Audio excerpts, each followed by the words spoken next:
tunnel, we can relax. But in fact, cases are raging more than ever before. I hope everyone is very safe and uses best practices in terms of mask wearing and social distancing to try to mitigate the damage of like the kind of spread of the disease. Obviously, again, just you hope coach gets better and remains with, at worst, mild symptoms and everything's okay. Yeah, I think that's the most important thing. You're obviously focused on Coach Saban.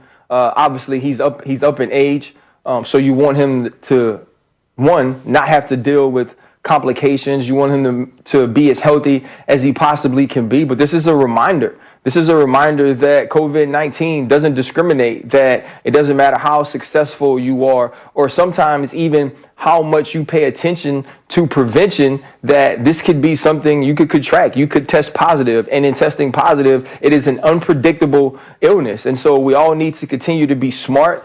We need to continue to make sure that we are not only taking care of ourselves, but taking care of those around us. And I think that's the huge thing when you think about college football. What are these student athletes doing when they leave the facility? Where do they eat? Who are they hanging around? And where do those people do things as well? And that all comes back to a coach like Nick Saban, or to a coach like Herm Edwards, who coaches at Arizona State, who recently tested positive as well. And so you wish everyone who are in these situations where they come into contact with a lot of people, you hope that they are safe, but also that the people around them, especially some of these older coaches, take care of them by their actions as well. Yeah, well, we hope everyone has a very safe Thanksgiving holiday. You can get more information on that story on SportsCenter at the top of the hour. And now let's shift our focus to what's happening tomorrow. There's an AFC North showdown, a rematch between the Steelers and the Ravens. Pittsburgh clinches a playoff spot this week with the win and losses by the Raiders and the Dolphins. They are undefeated and hold a comfortable lead in the AFC North. That must be a great feeling to have. Now, Max, would you say that a Steelers loss to Baltimore would be a big deal or no big deal? It's a very big deal. They're undefeated in Week 12. Like anytime you get an undefeated team this late into the season, and look, I've rooted for Giants teams that were 10-0, who got, speaking of the Ravens, who got their teeth kicked in by the Ravens in the Super Bowl that season, in spite of starting 10-0. I get it. It's not like the most uncommon thing in the world. But when you look at this Steelers schedule, there are no unwinnable games there.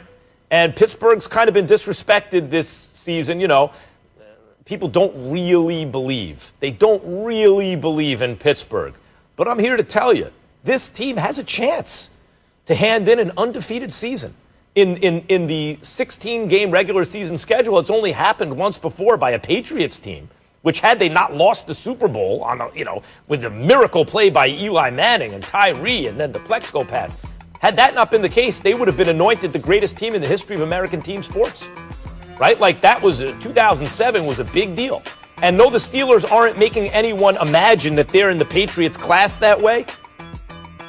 But there are no unwinnable games. They'll be probably favored the rest of the way. And what happens if they do win? And this isn't undefeated. Like we could be watching something special here. So yeah, if they lose, it's a big deal. You know what? I don't think it's a big deal, because when you look at these type of games and you look at these rivalries, you can lose. And it's not like the Pittsburgh Steelers have been so dominant this year that we couldn't see this happening. You have a Baltimore Ravens team that has its back against the wall. Baltimore Ravens team that hasn't played good football in 4 weeks. And a Baltimore Ravens team that understands that they want to resurrect their season, if they want to put themselves back in the hunt for not only a playoff spot, but even give themselves a chance to fight down the stretch to challenge the Pittsburgh Steelers for the AFC North, they need to win this game.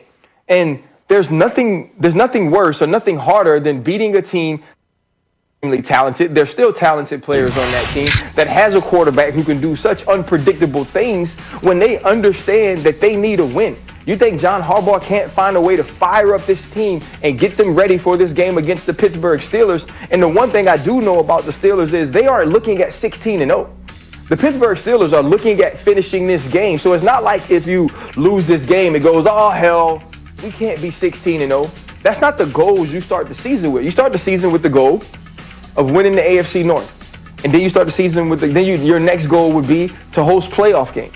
And then it's to win the AFC. Then it's to win the Super Bowl. And so we can't look at it as that type of deal. You look at it like this is this game. If they lose, they still have all their goals at hand. They still have an opportunity to control their own destiny for the most part. And that's all you can ask for. And so to me, I think we will talk more, at least my thought is, we will talk more about how the Baltimore Ravens won this game and what does this mean for them going forward than we would talk about the Steelers, how they lost it, and what it means for them going forward if the Baltimore Ravens are to pull off this win.